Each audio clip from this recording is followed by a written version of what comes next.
Hey guys, আসসালামু আলাইকুম। Welcome back to my new blog. Software সংগ্রামের আরেকটা নতুন দিনে আপনাদেরকে স্বাগতম। প্রতিদিনের মতো আজকেও সকালবেলা ঘুম থেকে উঠলাম।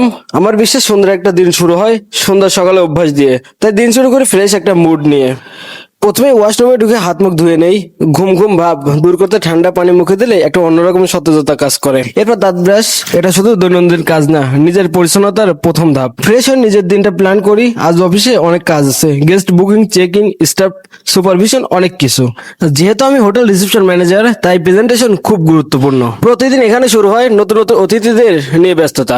প্রথম কাজ হচ্ছে সিস্টেম চেক করা। আজকের booking room status, VIP guest list সব দেখে নেই। রিসেপশনে ফোন কল থাকে সবসময়। Room booking, enquiry, service request. Good morning sir, welcome to our hotel, how may I help you, এগুলো দিয়েই আমার সকাল শুরু হয়। গেস্ট আসলে প্রথম ইমপ্রেশন অনেক গুরুত্বপূর্ণ। হাসি মুখে রিসিভ করা আমাদের প্রথম দায়িত্ব। ID verification, booking confirmation, room card issue সব সুন্দরভাবে করতে হয়। ম্যানেজার হিসেবে শুধু ডেস্ক সামলানো না, স্টাফদের গাইড করা কাজের বড় অংশ। হাউসকিপিং রেডি তো? রুম 305 চেক করো। কখনো কখনো আবার চলে আসে গেস্টের কমপ্লেইন। কখনো গেস্টদের সমস্যা আসে, এসি কাজ করছে না, রুম সার্ভিস লেট। এসব সামলানো ম্যানেজারের দায়িত্ব। একজন ভালো ম্যানেজার শুধু সমস্যা শোনে না, সমাধান দেয়। এই সময়টাতে রিসেপশনে সবচেয়ে বেশি ব্যস্ত থাকে। নতুন check in, check out process, billing, phone booking, online reservation update, VIP guest management, সবকিছু মিলিয়ে এটা অনেক গুরুত্বপূর্ণ একটা কাজ। অনেকে ভাবে রিসেপশনে শুধু বসে থাকা লাগে, কিন্তু বাস্তবে এটা অনেক দায়িত্বের কাজ। একজন রিসেপশন ম্যানেজার হতে হয় smart communicator, problem solver, teams leader, customer service expert. এই কাজের সবচেয়ে বড় বিষয় হলো ধৈর্য আর সুন্দর ব্যবহার। বাস্তবতার মাঝে ছোট্ট বিরতিও দরকার। শত ব্যস্ত কাজের মাঝেও শরীরকে এনার্জি দেওয়ার খুব গুরুত্বপূর্ণ। তাই একটু সময় বের করে হালকা নাস্তা করি। সারাদিন রিসেপশনের কাজ, গেস্ট হ্যান্ডেলিং, অফিসিয়াল দায়িত্ব সব সামলাতে এনার্জি দরকার। আজকে হালকা রাস্তায় আছে কিছু স্পেশাল ফুড। এই ছোট্ট বিরতি শুধু খাবারের জন্য না, এটা কাজের চাপের মাঝখানে একটু রিফ্রেশ হওয়ার সময়। ভালো খাবার মন ভালো রাখে, আর মন ভালো থাকলে কাজও ভালো হয়। বিশেষ করে হোটেল ম্যানেজমেন্ট সবসময় হাসি মুখে সার্ভিস দিতে হয়, তাই নিজের এনার্জি ধরে রাখাটাও কাজের অংশ। আমি কি খাচ্ছি, এটা হয়তো তোমাদের মনে প্রশ্ন জেগেছে। আমার খাবার আইটেমের মধ্যে ছিল খেজুর, কাঠবাদাম, কাজু বাদাম, সাথে ছিল আরো কিশমিশ। সো এগুলো রাতে ভিজায় রাখছিলাম, এখন এগুলো দিয়েই সকালে ব্রেকফাস্টটা সারতেছি। বেসিক্যালি সকালে খাবারটা একটু কম খাই, খাই না বললেই চলে।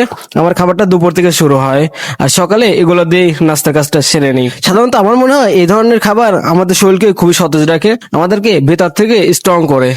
সকালে ব্যস্ত অফিসিয়াল কাজের পর দুপুরে একটু সময় বের করে নাস্তা বা হালকা মিল করি। কাজের মাঝে এই সময়টুকু খুব দরকার, কারণ সারাদিনের এনার্জি ধরে রাখতে হবে। ভালো খাবারের বিকল্প নেই। আজ দুপুরের নাস্তায় আছে গরম পরোটা, সাথে ডিম, মাঝে মাঝে চিকেন, ডাল বা হালকা কারিও থাকে, যা দুপুরের খাবারকে আরো উপভোগযোগ্য করে তোলে। রিসেপশনে বাস্তবতার মাঝে এমন খাবার শুধু পেট ভরায় না, কাজের শক্তিও বাড়ায়। গরম পরোটার সাথে এক কাপ চা হলে তো কথাই নেই, একদম অন্যরকম অনুভূতি। এই ছোট লাঞ্চ ব্রেক আমাকে আবার নতুনভাবে কাজে ফিরতে প্রস্তুত করে।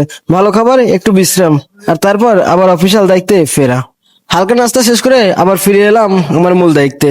রিসেপশনে কাজ কখনো থেমে থাকে না, তাই ছোট বিরতির পর আবার শুরু হয় ব্যস্ততা।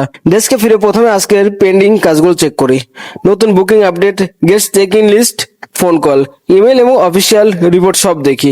এরপর গেস্টের সাথে কমিউনিকেশন। ম্যানেজার হিসেবে শুধু নিজের কাজ না, পুরো রিসেপশন টিম সমন্বয় করাও দায়িত্বের অংশ। তাই নাস্তার পর নতুন এনার্জি নিয়ে আবার কাজে মনোযোগ দেই। এভাবেই ছোট্ট বিরতির পর আমার অফিসিয়াল কর্মকাণ্ড পুরোদমে চলতে থাকে। আর এই কাজের ফাঁকেই আমার বের হলাম একটু বাইরের প্রকৃতির ভিউটা দেখার জন্য আর আপনাদেরকে উপভোগ করার জন্য। দেখেন বাইরের পরিবেশটা অনেক শান্ত। সবাই যেন সবার গতিতেই চলতেছে, কেউ যেন আর থেমে নেই। প্রকৃতির এই বিরল দৃশ্যগুলো দেখতে আসলেই অনেক ভালো লাগে। এই গাইস, এখন 1:53, এখন আমাদের লাঞ্চের টাইম। সো আমরা এখন লাঞ্চ করব।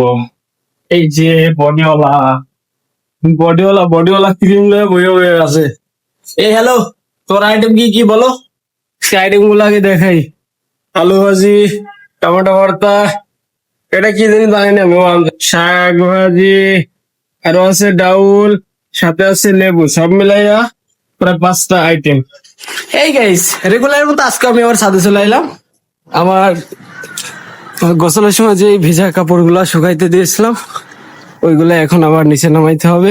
সকালে ধোয়া ভেজা কাপড়গুলো রোদে শুকাতে দিয়েছিলাম, এখন সেগুলো নিচে নামানোর সময়। একে একে শুকনো কাপড়গুলো গুছিয়ে নিচ্ছি। রোদের গন্ধ মেশানো শুকনো কাপড় হাতে নিলে একটা অন্যরকম ভালো লাগা কাজ করে। কাপড় নামাতে নামাতে চোখ চলে যায় দূরের প্রকৃতির দিকে। চারদিকে সবুজ গাছপালা, হালকা বাতাসে পাতার দোল। মনে হয় প্রকৃতি যেন নিজের মতো করে বলছে। দূরে বড় বড় বিল্ডিং দাঁড়িয়ে আছে, শহরের বাস্তবতা আর প্রকৃতির শান্ত সৌন্দর্য দুটো একসাথে মিশে অন্যরকম দৃশ্য তৈরি করছে। উঁচু থেকে নিচের রাস্তা দেখা যায়, মানুষের চলাফেরা, গাড়ির শব্দ আর উপরে খোলা আকাশ, সব মিলে অসাধারণ অনুভূতি। নীল আকাশে ভেসে যাওয়া মেঘ, চারপাশে বাতাস, এই সময়টুকু যেন ব্যস্ত জীবনের মাঝখানে একটু বিরতি। অনেক সময় কাজে চাপের মধ্যে এমন কিছু মুহূর্ত আমাদের নতুন করে শক্তি দেয়। প্রকৃতির দিকে তাকালেই মনটা ফ্রেশ হয়ে যায়। এই গাছগুলো, সবুজ পাতাগুলো যেন চোখের আরাম। শহরের মাঝে প্রকৃতির এই ছোঁয়া সত্যি অসাধারণ। সবশেষে সন্ধ্যার টাইমে একটু বের হইলাম রাস্তায়, আর রাস্তায় বের হইতেই এটা যেটা দেখলাম সেটা নিজের মনকে অস্থির করে তুললো। এই একটা মানুষ যাকে দেখে মনে হচ্ছে খুবই ভালো, কিন্তু তার ভেতরটা একদমই ধ্বংস হয়ে গেছে। তার উপরে বাহিরটা যতটুকু আলোকিত দেখা যাচ্ছে, তার ভেতরটা ততটাই অন্ধকার। তারপর আমি আবার চলে গেলাম ঢাকা মেডিকেল হসপিটালের পাশে, কারণ আমার মেডিকেলে মাঝে মাঝে যেতে খুব ভালো লাগে। মেডিকেলে গেলে নিজের মনটাকে বোঝাইতে পারি যে আমার চেয়েও অনেকে বেশি অসুস্থ আছে, আর আপনাদের মাঝে সেগুলি আমি শেয়ার করব ইনশাল্লাহ সামনের দিকে।